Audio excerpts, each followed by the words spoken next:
20 वर्ष की आयु इंसान को दिया, 20 वर्ष की आयु गधे को दिया, 20 वर्ष की आयु कुत्ते को दिया, अब 20 वर्ष की आयु उल्लू को दिया। 20-20 वर्ष की आयु सभी को दिया प्रभु ने। तो गधा आया, कहा प्रभु मैं इतना जी के क्या करूँगा, ऐसा करिए कि मेरी आयु कुछ कम कर दीजिए। तो भोलेनाथ ने कहा 10 वर्ष की आयु तुम्हारी घटा दें, लेकिन कोई ले तब तो इंसान ऐसा लालची कि कहा हमें दे दीजिए, हमें दे दीजिए 20 वर्ष की आयु। तो 20 वर्ष की आयु उसकी इंसान में जुट गई, तो कितना उम्र हो गया? 40 वर्ष। 40 वर्ष की आयु उस इंसान की हो गई।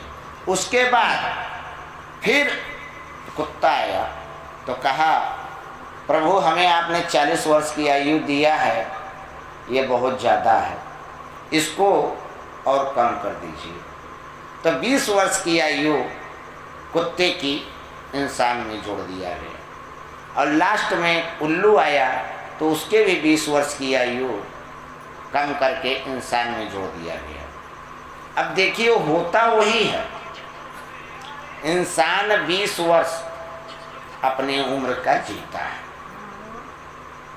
20 वर्ष इंसान अपने उम्र का जीता है, हंसता है, खेलता है, कूदता है, न कोई चिंता न कोई फिक्र। 20 के बाद जब 21वां लगा ना, तब गधे की आयु लग जाती है,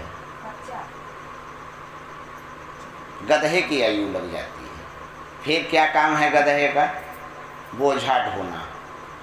वही काम इंसान करने लगता है, दौड़ने लगता है, कमाने लगता है, अब ढो ढो के ला करके घर पर रखने लगता है। फिर 20 वर्ष आयु वो गधे की जीता है।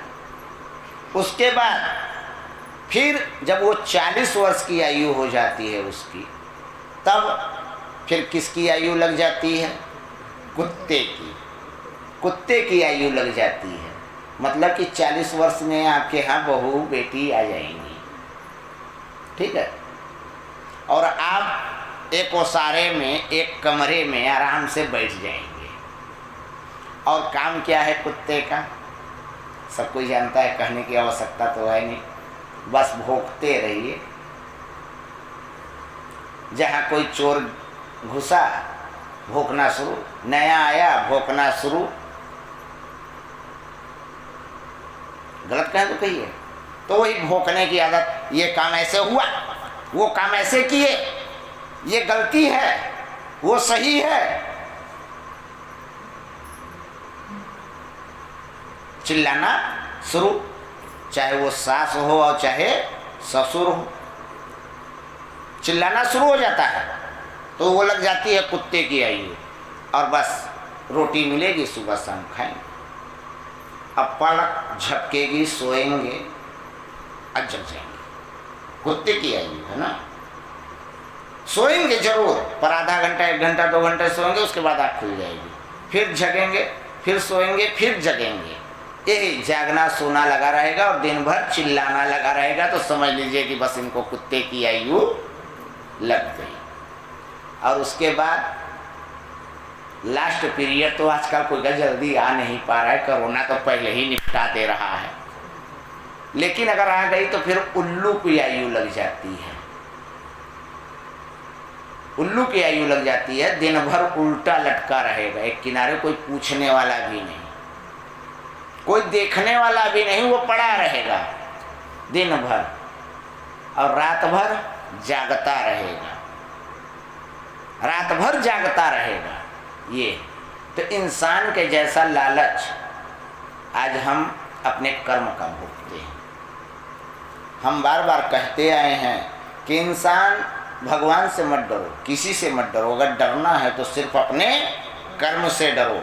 अब मेरा कर्म कैसे सुधरे, मेरा कर्म कैसे सुधरे? हम बदलेंगे, युग बदलेगा, गायत्री परिवार का नारा है। कि हम बदलेंगे युग बदलेगा, हम सुधरेंगे युग सुधरेगा।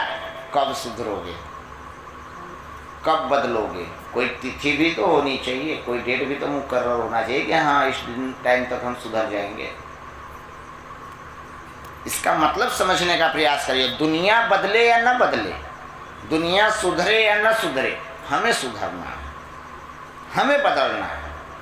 दुनिया क्या कर रही है उससे हमसे नहीं मतलब, क्योंकि ये दुनिया की अगर हम सुनेंगे ना तो सुनते रह जाएंगे। एक बार, जैसा कि मैंने आपको हमेशा बार बार बताया है कि शिव और पार्वती प्रदोष काल में प्रतिदिन घूमने निकलते हैं। एक दिन भोलेनाथ मैया पार्वती रोज़ घूमने निकलते थे, तो कहें भोलेनाथ आज हम लोग ऊपर से नहीं, आज हम लोग नीचे से चलेंगे, भेष बदल के नीचे से चलेंगे। कहें ये दुनिया बड़ी खराब है, किसी विधि रहने नहीं देगी।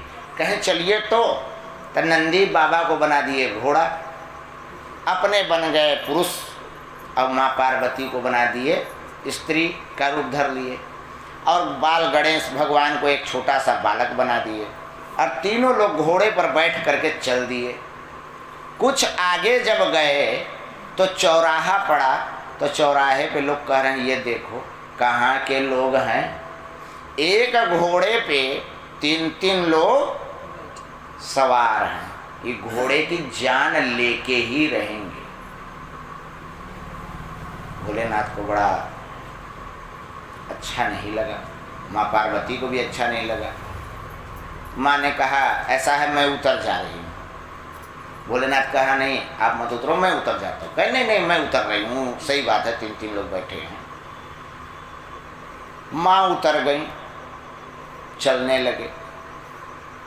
अगला चौराहा आता है तो कुछ लोग कहते हैं कि ये देखो इस पुरुष को देखो, इस आदमी को देखो, कितना ऐसा आदमी है ये, औरत जात को पैदल चला रहा है और अपने घोड़े पर बैठा है।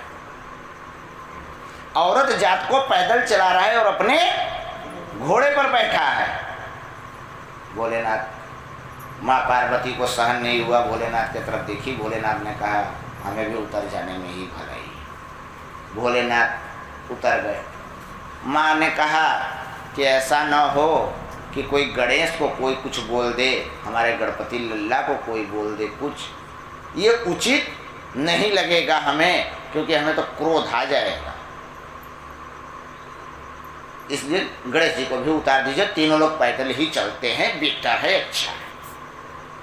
तीनों लोग पैदल चलने लगे। अगला चौराहा आया तो लोग कह रहे हैं महामूर्ख है, अरे कम से कम बच्चे को तो घोड़े पर बैठा देना चाहिए, उस छोटा सा बच्चे को चला रहे हैं। माँ ने कहा बात तो सही है, फिर गणेश जी को बैठा दिए। अगला चौराहा आया तो फिर कहते हैं लोग कि ये देखिए जनाब को, कितना बड़े होशियार हैं ये, औरत और अपने चल रही नहीं कि औरतिया को घोड़े पर बैठा दे, औरत को घोड़े पर बैठा दें, एक छोटा सा बच्चा बैठा तो घोड़ा पे औरत बैठ जाए, अपने चले। भोलेनाथ ने कहा मैं बैठा था, तुम उतरी थी ना, अब मैं उतरा हूँ ना, तुम बैठ जाओ। माँ पार्वती घोड़े पर बैठ जाती है, गणपति घोड़े पर बैठ जाते हैं और आगे चलने लगते हैं। भोलेनाथ घोड़े का लगाम पकड़े जा रहे हैं। कुछ आगे गए तो कहे पक्का मेहर मऊग है, एकदम औरत का गुलाम अगर कोई है तो देख लो, ऐसा ही होता है औरत का गुलाम। बस बैठा दिया और लगाम पकड़ के जा रहा है, गुलामी कर रहा है, गुलाम। मेहर मऊ, चूल्ही घुसना, तमाम क्या क्या बातें बोली जाती है ना। भोलेनाथ कहे धन्य हो ये सृष्टि, यही हमारी और आपकी गति है। हम आप अगर कोई शादी कर रहे हैं, फंक्शन कर रहे हैं, खूब बढ़िया अरेंजमेंट किए, खूब बढ़िया बफर सिस्टम, 50 किस्म का भोजन लगाए, खूब बढ़िया टेंट ऑर्केस्ट्रा तमाम किए। 100 न्योतेदार को बुलाएंगे, 100 न्योतेदार में से कहेंगे क्या लोग, अरे बड़ा पैसा खर्चा, हाँ हरामी का ना है तो करबे करेंगे। इतना फिजूल खर्ची कर रहा है, अगर बचा के रखता तो काम देता। आपके मुंह पे बोले ना बोले, पर बोलेंगे फिजूल खर्ची कर रहा है। और अगर वही दूसरा कोई कम में कर ले, हल्के में कर ले, लग रहा है दौलत छतिया पे लेके जाएगा। अरे लड़के की शादी जितनी धूमधाम से करता, एक ही लड़का था, अच्छे से करता, देखा क्या किया है, न कोई अरेंजमेंट न कुछ। इससे अच्छा तो गरीब से गरीब आदमी कर देता है शादी, कुल बचा के रख लिया। मतलब किसी विधि से ये सृष्टि छोड़ने वाली नहीं है। अगर हम आप केवल कमाने में व्यस्त रहें तो लोग कहेंगे कि बड़ी कमाई है, कभी मंदिर नहीं जाते देखे। और अगर अभी आप सोमवार को सोमवार मंदिर आने लगे, मंगल बड़ा पुजेरिन है, हर सोमवार के जालिन कुछ हो जाए, अब प्रतिदिन आने लगे तो कहेंगे वाह रे वाह, सब भुला के दुनिया। ये पागल हो गए हैं, ये लोग पागल हैं। तो पागल एक मैं और पागल दूसरा वो जो यहाँ बैठा है। पागल होना प्रमोशन है, डिमोशन नहीं। आपके घर में भी 2 बहुएं होती हैं, हमें उम्मीद है। लोग कहते हैं कि गुरुदेव आप बाँचते हैं कथा, यहाँ तो कुछ लोग दिखते हैं, कितने लोग श्रवण कर रहे हैं। मैंने कल दिखाया आपको 7,000 8,000 लोग प्रतिदिन हमारे कथा का इंतजार करते हैं, वाचिंग कर रहे हैं। 7,000 से 8,000 लोग प्रतिदिन कथा इंतजार करते हैं कि कब YouTube पे कथा शुरू होगी, कब Facebook पे कथा शुरू होगी।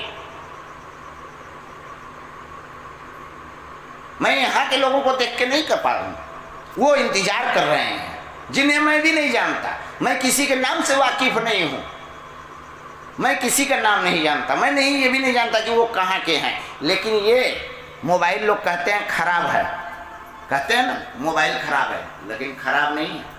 इसका उपयोग सही ढंग से करना आना चाहिए किसी को। आज यही कोरोना काल में हम किसी से मिल नहीं पाए, जुड़ नहीं पाए, लेकिन यही मोबाइल घर बैठे हमको किसी का मरा हुआ मुंह भी दिखा दिया। इसका उपयोग सही ढंग से करने सीखिए। यहाँ 4 हैं, 10 हैं, 25 हैं, 50 हैं, लेकिन प्रतिदिन मोबाइल में 7,000 से 8,000 लोग कथा श्रवण कर रहे हैं और मैसेज दे रहे हैं, कमेंट दे रहे हैं कि गुरुदेव अगर इसका कोई उपाय हो तो बताइए। गुरुदेव ये चीज हुआ तो क्यों हुआ, इसका क्या कारण है, क्या वजह होता है, गुरुदेव क्या इसका निदान है, प्रोत्साहन मिलता है। तो मतलब आप ऐसा, मैं कथा किसी और को नहीं, मैं शिव को सुनाता हूँ, भोलेनाथ को सुना रहा हूँ, और सुनने वालों की तादाद दिन ब दिन बढ़ती जा रही है, दिन ब दिन बढ़ती जा रही है। प्रतिदिन 180, 100, 200 फॉलोअर्स बढ़ रहे हैं प्रतिदिन। कल आपको दिखाए थे जितने फॉलोअर्स को, कल मैंने आप लोगों ने देखा मेरे चैनल पर। आज देखिए 88 फॉलोअर्स आज के डेट में बढ़े हैं, आज की डेट में।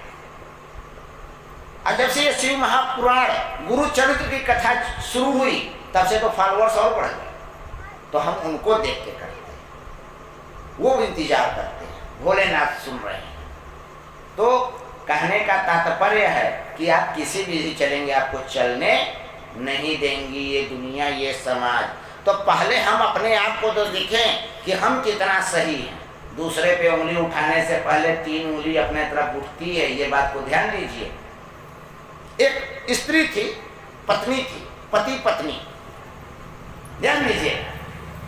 एक पति एक पत्नी थी, और वो पत्नी जरूर इधर उधर अपना बैठ के इधर उधर की बात करती थी। एक दिन अपने सहेली के यहाँ पहुँच गई, एक दिन अपने सहेली के यहाँ पहुँच गई और कही क्या बताएं बहन, ए बहन क्या बताएं, हमारी तो जिंदगी ही दुस्वाह